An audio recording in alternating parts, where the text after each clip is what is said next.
नमस्कार दोस्तों, विद्यार्थी ज्ञान चैनल पे आपका स्वागत है। क्या आपने कभी यूपीएससी क्लियर करने का सपना देखा है? यदि नहीं देखा है तो आज जरूर देखिए, क्योंकि आज मैं एक ऐसी वैकेंसी के बारे में बताने जा रहा हूं जहां यूपीएससी के अंडर कंडक्ट किए जाने वाले एग्जाम्स को आप क्लियर कर सकते हैं। ये बहुत ही अच्छी पोस्ट है। आप यदि चैनल पे नए हैं तो चैनल को लाइक कीजिए, सब्सक्राइब कीजिए और बेल आइकन को हिट कीजिए। चैनल में बने रहिए। डेफिनेटली आज आपको एक ऐसा वैकेंसी के बारे में बताने वाला हूं जहां से आप यूपीएससी के तहत कंडक्ट किए जाने वाले एग्जाम्स को आप क्लियर कर सकते हैं। तो फ्रेंड्स, ये जो खुशखबरी है ये यूपीएससी के तहत कंडक्ट किए जाने वाले एग्जाम्स के बारे में है, जो EPFO employee provident fund organisation के तहत दो पोस्ट निकाली गई है, जो ministry of labour and employment के तहत आता है।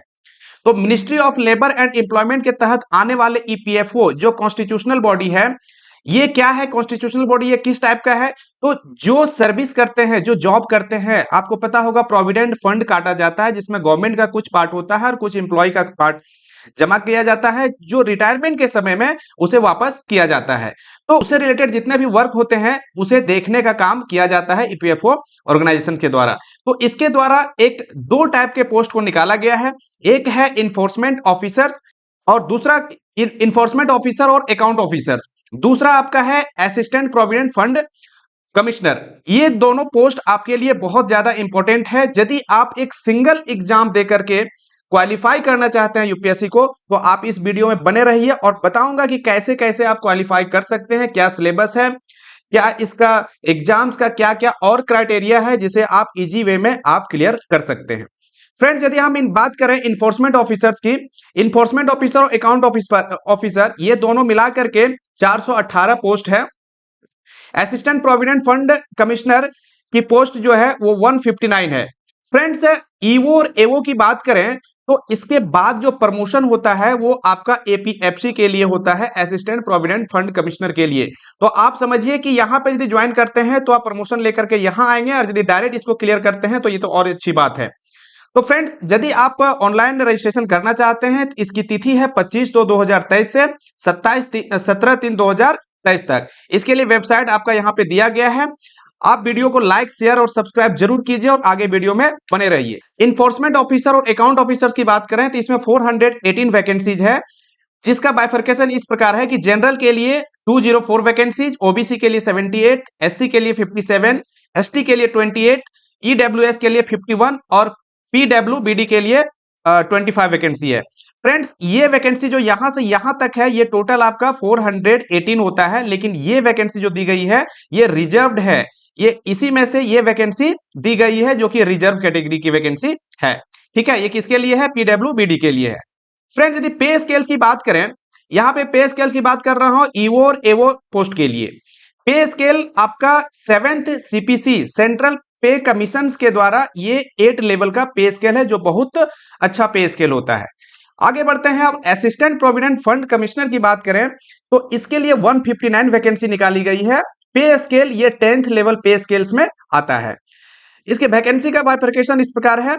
जनरल के लिए 68, ओबीसी के लिए 38, एससी के लिए 25, एसटी के लिए 12, ईडब्ल्यूएस के लिए 16 और ये आपका रिजर्व है ये सब में से।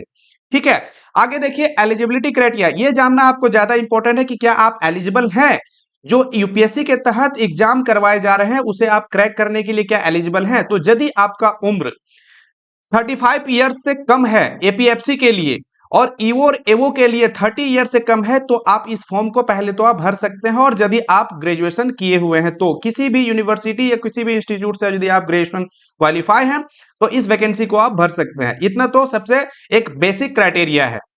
डिजायरेबल क्वालिफिकेशन की बात करें तो एपीएफसी के लिए मांगा गया है, जरूरी नहीं है कि आपका क्वालिफिकेशन होना ही चाहिए, लेकिन यदि आपका diploma in company law, labour law और पब्लिक एडमिनिस्ट्रेशन में है तो आपको प्रेफरेंस दिया जा सकता है।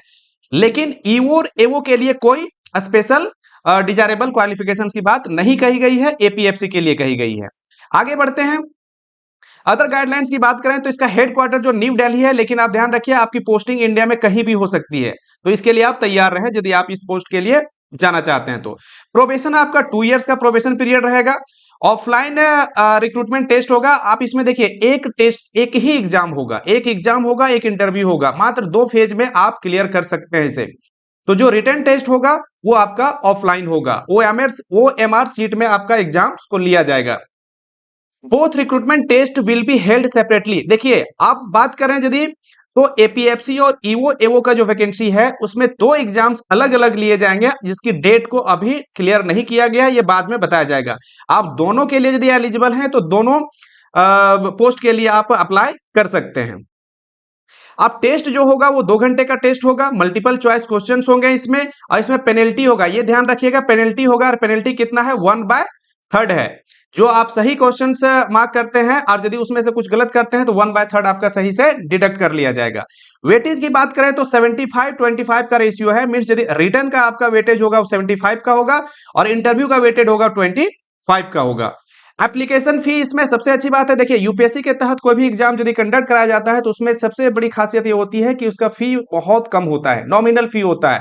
यहाँ पे देखिए यदि कोई फीमेल कैंडिडेट्स है, ST SC और यदि कोई फिजिकल हैंडीकैप्ड है तो उसके लिए कोई फीस नहीं लगेगा, और अदर कैंडिडेट्स के लिए 25 रुपीज मात्र है। ये एक एग्जाम्स के लिए, यदि आप दोनों पोस्ट के लिए भरना चाहते हैं तो आपको टोटल 25 + 25 50 रुपीज देने पड़ेंगे।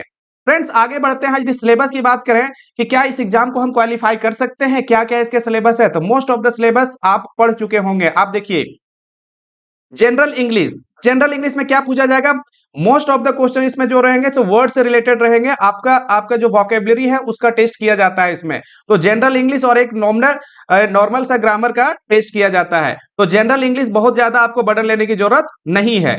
इंडियन फ्रीडम स्ट्रगल की बात करें, ये आपका मॉडर्न हिस्ट्री है, मॉडर्न हिस्ट्री का पार्ट पढ़िएगा, ये पार्ट आपका कंप्लीट हो जाएगा। Current events and development issue, current event मतलब करंट अफेयर्स पूछा जाएगा, डेवलपमेंट इशू इकोनॉमिक्स से जोड़ करके इसको पढ़ना है आपको। आगे देखते हैं इंडियन पॉलिटी एंड इकोनॉमिक्स, ये आपका सब्जेक्ट है। आगे बात करें तो जनरल अकाउंटिंग प्रिंसिपल, ये आपका अलग सब्जेक्ट हो सकता है, थोड़ा आपके लिए प्रॉब्लम हो सकता है, इसे आप ध्यान से पढ़िएगा। देखिए आगे के वीडियो में मैं ये बताऊंगा कौन कौन सी बुक को आपको फॉलो करना चाहिए जहां से एग्जाम इजिली आप क्रैक कर सकते हैं। तो जनरल अकाउंटिंग प्रिंसिपल ये 12th लेवल का क्वेश्चंस रहेंगे आपको अकाउंटिंग से, तो इसको आप कर सकते हैं अच्छे से। आगे देखिए industrial relation and labour law, ये भी आपके लिए एक नया सब्जेक्ट हो सकता है, ये लॉ से रिलेटेड है, इंडस्ट्रियल लॉ से रिलेटेड है, जहां से आपको अच्छे से तैयारी करनी चाहिए। आगे है general science and knowledge of computer application, ये आप पढ़ चुके होंगे, ये आपको ज्यादा बर्डन नहीं लेना है इसके लिए। आगे है general mental ability and quantitative aptitude, ये भी आप पढ़ते ही होंगे, इसके लिए कोई दिक्कत नहीं। यदि कोई भी स्टूडेंट SSC, रेलवे, बैंकिंग और अदर स्टेट PCS और कोई भी एग्जाम की तैयारी कर रहे हैं तो कुछ कुछ सब्जेक्ट इसमें है जो कि आप पढ़े ही होंगे। आगे है सोशल सिक्योरिटी इन इंडिया, ये बहुत ज्यादा इंपॉर्टेंट है, जितने भी स्कीम्स निकाले गए हैं सरकार की तरफ से जो सोशल वेलफेयर से रिलेटेड है वो आपको तैयारी करना पड़ेगा। तो देखिए यदि बात करें कॉमन सब्जेक्ट जो आप पढ़े ही होंगे मोस्ट ऑफ द स्टूडेंट्स, उसमें से एक आपका इंग्लिश हो गया, हिस्ट्री हो गया, करंट इवेंट्स तो आप पढ़ते ही हैं, इंडियन इकोनॉमिक्स हो गया, इंडियन पॉलिटी एंड इकोनॉमिक्स हो गया आपका। एक ये सब्जेक्ट जो है ये आपको ध्यान अलग से ध्यान देने की जरूरत है, एक इस सब्जेक्ट के लिए ध्यान देने की जरूरत है, ये आप पढ़ते ही होंगे, ये भी पढ़ते होंगे और थोड़ा सा इसको ध्यान देने की जरूरत है। तो मात्र 3 सब्जेक्ट को आपको अलग से अटेंशन देने की जरूरत है, आप इजिली इस एग्जाम को क्रैक कर सकते हैं। आगे देखते हैं सिलेबस फॉर APFC, इससे पहले जो देखा हमने वो था EO और AO के लिए, ये APFC के लिए सिलेबस है। ये थोड़ा सा हार्ड होता है क्योंकि एक लेवल हायर एग्जाम्स ये होते हैं, पोस्ट भी एक लेवल हायर है इसका। तो इसमें भी जनरल इंग्लिश है, इंग्लिश का लेवल तो वही थोड़ा सा अलग रह सकता है, लेकिन आपके जो इंग्लिश का जो मटेरियल है वो वही रहेगा। आगे देखिए अगला है Indian culture heritage and freedom movements and current events, ये आपको जोड़ करके सारा हिस्ट्री का पार्ट है जो कि आपको पढ़ना पड़ेगा। पॉपुलेशन डेवलपमेंट एंड ग्लोबलाइजेशन, ये आपका ज्योग्राफी का पार्ट हो जाता है मोस्ट ऑफ द, तो इसे आपको तैयारी करना पड़ेगा। Governance and constitution of India, ये आपका पॉलिटी का पार्ट है। Present trends in Indian economics, ये इंडियन इकोनॉमिक्स का पार्ट है। नेक्स्ट है आपका, तो देखिए यहां तक जो है आप मोस्ट ऑफ द स्टूडेंट्स आप पढ़े ही होंगे। ये देखिए अकाउंटिंग एंड ऑडिटिंग, अब इससे पहले वाला जो EO और AO में था क्या अकाउंटिंग था, यहाँ पे ऑडिटिंग को जोड़ दिया गया है। अकाउंटिंग का जो पार्ट है उसका एक स्टेप ऑडिटिंग को जोड़ दिया गया है, तो ये ऑडिटिंग भी इसमें करना पड़ेगा। अब industrial relation, labour laws and insurance, ये part industrial relation and labour laws इससे पहले वाले में भी देखे थे, और यहाँ पे इंश्योरेंस को भी एक जोड़ दिया गया है। तो आप इसे अच्छे से तैयारी करना पड़ेगा इसकी। अब basic knowledge of computer application and general science, ये आप आराम से कर सकते हैं। एलिमेंट्री मैथमेटिक्स आपका एक नॉर्मल मैथमेटिक्स रहेगा। Statistics and general mental ability reasoning का पार्ट है, और सोशल सिक्योरिटी ऑफ इंडिया ये उसमें भी था। तो इस तरह से ये सिलेबस को आप देख सकते हैं। और इसके लिए आप यदि आगे विशेष रूप से जानना चाहते हैं कि ये पोस्ट कौन सा क्या पोस्ट है, क्या इसमें काम होता है, कैसे हम इसको क्लियर कर सकते हैं, तो किसी भी क्वेरी के लिए इस चैनल पे आप जुड़े रहिए और कमेंट करके बताइए कि इससे रिलेटेड आप किस प्रकार का हेल्प हमसे चाहते हैं, उस प्रकार का हेल्प आपको प्रोवाइड किया जाएगा। जय हिंद।